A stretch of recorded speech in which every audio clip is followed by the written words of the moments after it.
25% of 80। आपको बताया मैंने कैसे निकाला, उसका मतलब है मल्टीप्लाई करना है। 25/100 मल्टीप्लाई 80। ठीक है, अब 0 से 0 कैंसिल हो गई, 2 4 जा 8, 2 5 जा 10।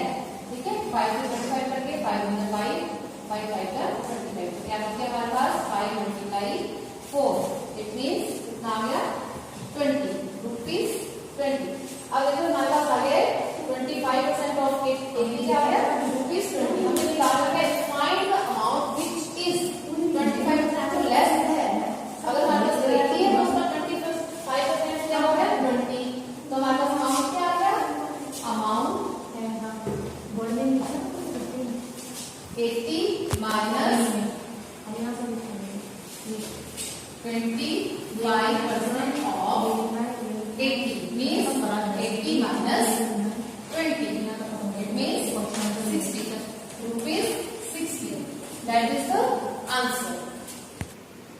Now question 12 is, a box contain 225 apples. If 25 of the apples are rotten, how many apples are in good condition? This is same as the question number 11. आपने पहले 224 का 25% निकालना है। जो 25% आएगा वो रोटन एप्पल है और उनको हम 224 में से माइनस कर देंगे तो हमारे पास गुड एप्पल्स आ जाएंगे।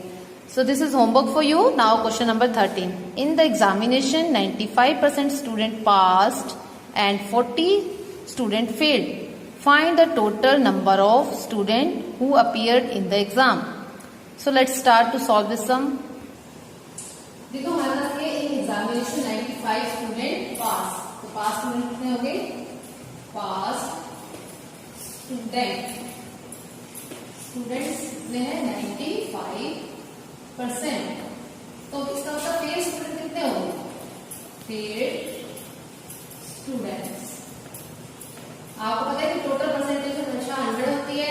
अगर पास 95 है तो फेल कितने होंगे 100 माइनस 95 मीन्स 5% स्टूडेंट। ठीक है, अब देखो हमारे पास उन्होंने ये भी बताया है कि failed student 40 students are failed, मतलब नंबर ऑफ स्टूडेंट फेल्ड कितने हैं 40।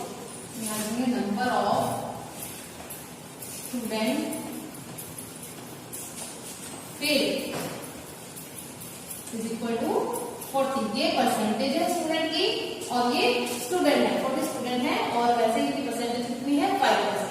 तो इसका मतलब 5% ऑफ टोटल स्टूडेंट कितना आ जाएगा 40। अब हम यहाँ पे मान लेंगे let total students is equal to X. इसका मतलब क्या हो गया कि 5% of X is equal to 40 कि एक्स के 5% स्टूडेंट कितने हैं 40। तो यहाँ से हम एक्स की वैल्यू निकालेंगे तो क्या आ जाएगा X is equal to 40/5%। It means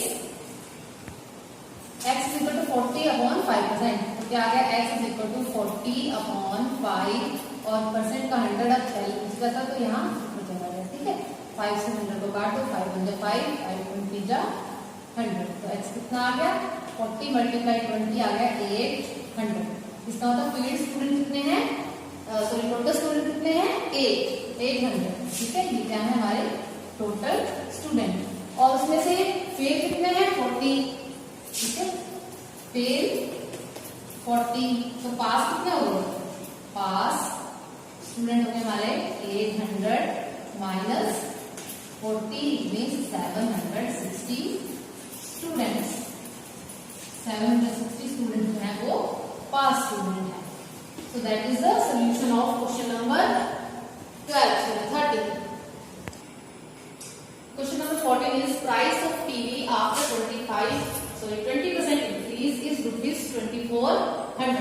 What is the original price of the TV? देखो टीवी का जो ओरिजिनल प्राइस था उसका 20% इंक्रीज करने के बाद उसका प्राइस 2400 हो गया है। तो उसका ओरिजिनल प्राइस क्या था, हम यहाँ पे मान लेते हैं लेट ओरिजिनल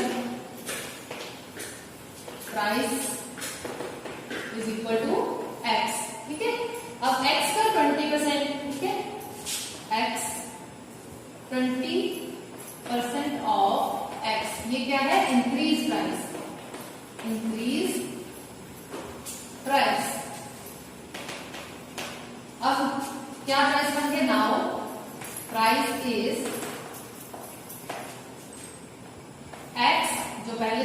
प्राइस हमारा प्लस 20% ऑफ एक्स, और क्या मिल गया प्राइस 2400, ठीक है। ये है ओरिजिनल प्राइस और इसमें 20% इंक्रीज कर दिया, तो नेक्स्ट प्राइस हमारा क्या बन गया 2400। अब इसको हमने सॉल्व करना है। एक्स प्लस 20% ऑफ एक्स क्या आ गया 20 multiply X upon 100 is equal to 24। 20 का परसेंट हटा दिया मैंने, नीचे 100 हो गया, और ऑफ पे आता है मल्टीप्लाई और एक्स को यहाँ पे लिख देना है 20 मल्टीप्लाई एक्स। अब देखो यहाँ पे डिनोमिनेटर में कुछ भी नहीं है, तो हम यहाँ पे 1 ले लेते हैं, दोनों का एलसीएम लेंगे तो क्या देगा हमारा एलसीएम इज 100, और 100 से 10 को एक्स को मल्टीप्लाई करेंगे तो क्या देगा 100x plus 20x is equal to 2400। अब देखो 100 प्लस 20 कितना हो गया 120x upon 100 is equal to 2400। यहाँ जीरो कैंसिल हो गई, तो क्या बच गया 12x is equal to 2400 multiply 10। ये जो इधर डिनोमिनेटर में 10 था ये यहाँ से चला गया और मल्टीप्लाई हो गया।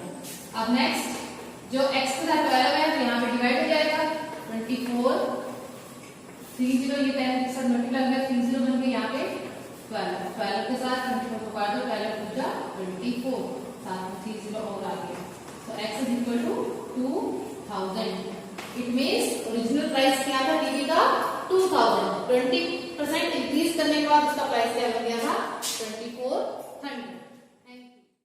Now question number 15. Sajid scored 450 marks out of 500 and Rohit scored 810 marks out of 900. Whose performance is better? Sajid ने 450 मार्क्स लिए हैं 500 में से और रोहित ने 810 मार्क्स लिए हैं 900 में से।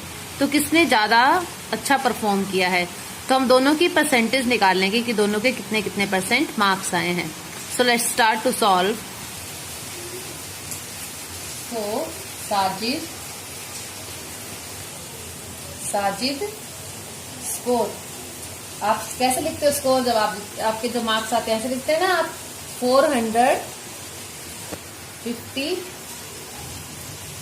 450 आउट ऑफ 500 ऐसे मिलते हैं आपको मार्क्स पेपर में। तो हमने निकालनी है परसेंटेज ऑफ स्कोर, कितने परसेंट स्कोर किया उसने। तो 450 आउट ऑफ 500 इसको हम मल्टीप्लाई कर देते हैं 100 से, ठीक है। 0 से 0 कैंसिल होगी, 5 से 45 कैंसिल हो गया, यहाँ पे आ गया 90। तो इसका मतलब उसने कितने परसेंट स्कोर किया 90%। अब रोहित स्कोर, रोहित ने कितने लिए हैं 810 आउट ऑफ 900, ठीक है। अब यहाँ इसकी परसेंटेज निकाल लेते हैं। परसेंटेज कितनी आ गई 810 अपॉन 900 मल्टीप्लाई बाय 100। आपको पता है परसेंटेज निकालने के लिए हम 100 से मल्टीप्लाई करते हैं। तो 0 से 0 कैंसिल होगी, 9 1 जा 9, 9 9 जा 81, ये आ गया 90। तो कितना आ गया ये भी 90%। तो देखो साजिद के भी 90% और रोहित के भी 90%। तो इसका मतलब दोनों की परफॉर्मेंस कैसी थी, बोथ परफॉर्म सेम, दोनों ने एक जैसा ही परफॉर्म किया है। Question number 16 is an ore of 1 kg contain 15% iron. How much ore is needed to get 75 kg of iron? देखो 1 kg ओर में 15% आयरन मिलता है 1 kg ओर से, और हमें आयरन चाहिए कितना 75 kg। So let's start. देखो 1 kg ओर कंटेन आयरन, 1 kg आयरन में कितना, 1 kg ओर में कितना आयरन है 15%। इसका मतलब आयरन कितना हो गया, iron is equal to 15% of 1 kg, ठीक है। अब देखो यहाँ पे kg है तो kg को हम पहले ग्राम में कन्वर्ट कर लेते हैं। आपको पता है कि 1 kg कितना होता है 1000 ग्राम। तो क्या आ गई हमारे पास 15% ऑफ 1000 ग्राम। सॉल्व कर लो, 15 अपॉन 100, परसेंट को हटाया तो 100 आ गया और यहाँ पे आ गया हमारे पास 1000। 2 0 ये कट गई तो क्या बच गया हमारे पास 150 ग्राम। इसका मतलब 1 kg ओर में 150 ग्राम आयरन जो है वो हमें मिलता है। लेकिन हमें आयरन कितना चाहिए, उसने बोला कि how much ore needed for the 75 kg iron. ठीक है, तो यहाँ पे पहले हम इसको कन्वर्ट कर लेंगे। 75 kg मीन्स 75,000 ग्राम।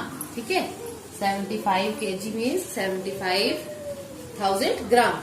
अब देखो यहाँ पे 150, जब हमें 150 ग्राम आयरन किससे मिल रहा है, आयरन नीड और कितनी है 1000 ग्राम। ठीक है, 150 ग्राम आयरन के लिए 1000 ग्राम और चाहिए। तो 1 ग्राम के लिए कितनी चाहिए फिर, इसका मतलब 1 ग्राम आयरन के लिए नीडेड और कितनी होगी 1000 अपॉन 150।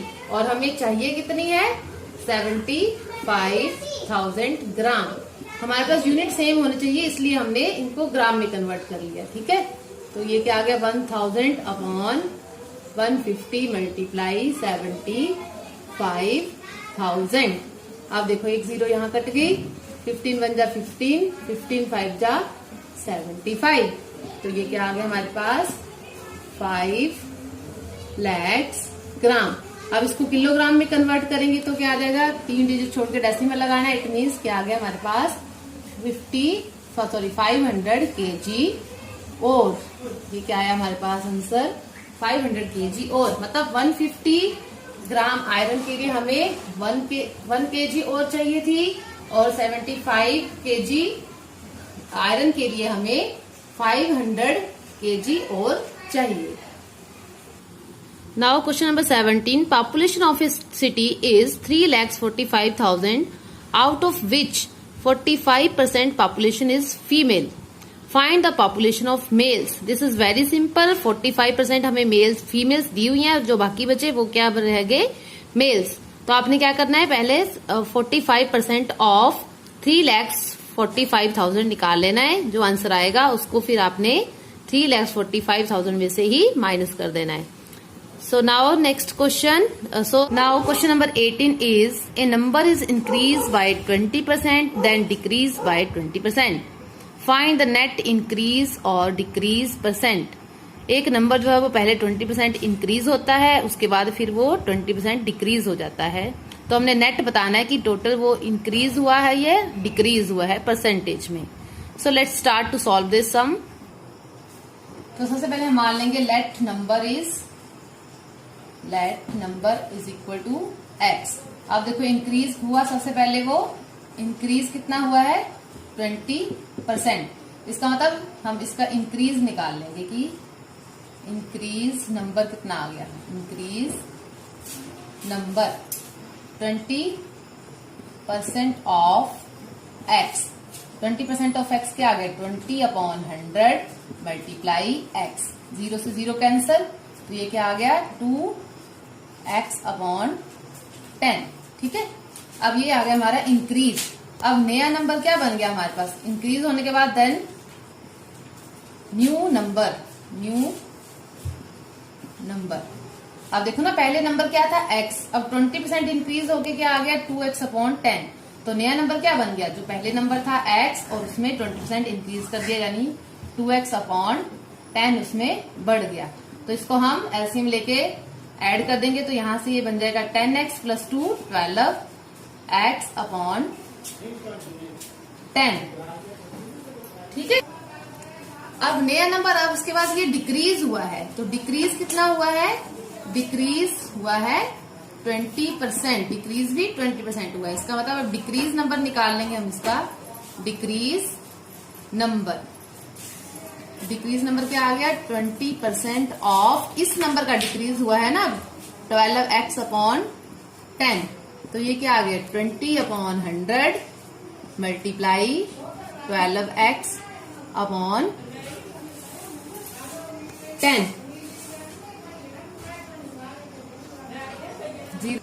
तो ये आ गया हमारे पास 12 2 जा 24 अपॉन 100x।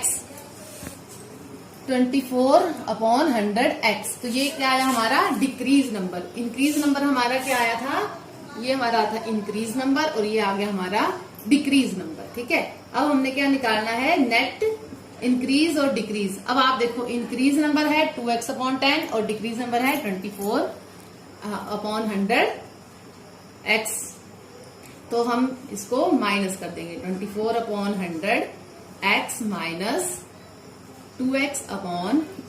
तभी हमें पता चलेगा ना कि कितना इंक्रीज या डिक्रीज हुआ है।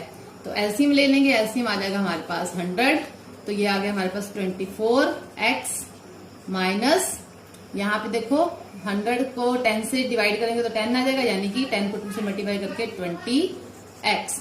तो क्या आ गया हमारे पास, ये 24 माइनस 20 आ गया 4x/100, यानी कि 4 मल्टीप्लाई x, 4/100 मल्टीप्लाई x। ठीक है, तो 4/100 को क्या बोल सकते हैं हम, 4%। इसका मतलब कितना नेट इंक्रीज और डिक्रीज हुआ है, 4% डिक्रीज हुआ है, क्योंकि डिक्रीज वाला नंबर ज्यादा है ना हमारे पास, इंक्रीज वाला कम है और डिक्रीज ज्यादा हुआ है। तो ये क्या हुआ है, टोटल 4% डिक्रीज हुआ है। Next question 19 is Sushil income is 10 less than that of Irman. Question number 19 is Sushil's income is 10% less than the Imran's. By how much percentage of Imran's income more than the Sushil's? सुशील की income Imran से 10% कम है, तो इमरान की सुशील से कितने percent ज्यादा है, ये हमने फाइंड आउट करना है। लेट इमरान इनकम, इमरान की इनकम कितनी है, 100। ठीक है, तो सुशील की इनकम कितनी हो गई, सुशील की इनकम उससे 10% कम है, यानी कि 100 माइनस 10 इज इक्वल टू 90। ठीक है, अब देखो उसने पूछा है कि इमरान की सुशील से कितने परसेंट इनकम ज्यादा है। सुशील की इनकम है 90, देन इमरान की कितनी है, 100। ठीक है, अब जब सुशील की इनकम 1 हो जाएगी, देन इमरान की कितनी हो जाएगी, 100/90। ठीक है, अब हमारे पास, अब हमने इसकी परसेंटेज निकालनी है। ठीक है, तो परसेंटेज निकालने के लिए आपको पता है कि हम क्या करते हैं, 100 से मल्टीप्लाई कर देते हैं। तो मैंने यहाँ पे 100 से मल्टीप्लाई कर दिया, इसको 0 से 0 कैंसिल होगी, तो क्या आ गया हमारे पास 1000/9। जब इसको 1000 को 9 से हम डिवाइड करेंगे तो हमारे पास आ जाएगा 11.11%। तो इसका मतलब सुशील की इनकम इमरान से 11.1% ज्यादा है। Thank you. Now last question is Mr. John spent 70% of his income and deposit 10% in bank. He has left 25,000 with him. Find his income. उसने 70% इनकम जो है वो अपनी स्पेंड कर दी है, 10% बैंक में डाल दी है और उसके पास 25,000 रुपीज बचे हैं। तो उसके पास कितनी इनकम थी? सो let's start. So spend income कितनी है, पहले उसकी हम लिखेंगे स्पेंड इनकम। स्पेंड, उसने कितनी इनकम अपनी स्पेंड कर दी है, उसने स्पेंड की है अपनी 70% और उसने बैंक में भी डिपॉजिट की है। ठीक है, डिपॉजिट इन बैंक, बैंक में उसने कितनी अपनी इनकम डिपॉजिट की है, 10%। इसका मतलब उसने कितनी इनकम यूज कर ली है अपनी, टोटल यूज इनकम, टोटल उसने 70 + 10 80% इनकम जो है अपनी यूज कर ली है। ठीक है, नाउ ही लेफ्ट, अब उसके पास कितनी इनकम बची, 100 माइनस 80 मीन्स 20% इनकम बची है। ठीक है, और उसने ये भी बताया है कि उसके पास इनकम इन रुपीज में उसके पास कितनी इनकम बची है, 25,000। ठीक है, 25,000 रुपीज। अब मतलब 20% इनकम उसकी कितनी है, 25,000। ठीक है, अब हम निकालेंगे कि उसके पास टोटल इनकम कितनी थी। अगर 20% जो है उसकी इतनी है तो टोटल कितनी होगी, हम मान लेंगे यहाँ पे let total income is equal to X. इसका मतलब एक्स का 20% of X is equal to 25,000 होता है। ठीक है, ये टोटल इनकम का 20% है ना 25,000, तो हमने लिख लिया 20% of X is equal to 25,000। अब इसको हम सॉल्व कर लेंगे, तो सॉल्व करके क्या आ जाएगा हमारे पास, एक्स इज इक्वल टू 25,000। अब ये 20% इधर मल्टीप्लाई था तो यहाँ पे डिवाइड हो जाएगा, मतलब 20 नीचे चला गया और 100 ऊपर मल्टीप्लाई हो गया। ठीक है, तो 0 से 0 cancel, x is equal to कितना आ गया हमारे पास, 2 से काट दो इसको, 2 1 जा 2, 2 2 जा 4, 1 बच गया, 2 5 जा 10, तो यहाँ आ गया हमारे पास 1 2 5, यहाँ पे 2 0 यहाँ बच गई और 1 0 यहाँ बची है। 1,25,000 ये थी उसकी टोटल इनकम। क्लियर? क्या किया हमने पहले पता कर लिया कि उसने टोटल कितनी इनकम यूज की है। टोटल उसने 80% इनकम यूज की है, अब उसके पास बची कितनी 20%, और 20% कितनी बची है 25,000। अब हमने मान लिया कि टोटल इनकम उसकी कितनी थी x, यानी कि 20% ऑफ x बचा है उसके पास 25,000। उसके बाद हमने यहाँ पे कैलकुलेशन करके x फाइंड आउट कर लिया, 1,25,000 उसकी टोटल इनकम थी। Thank you.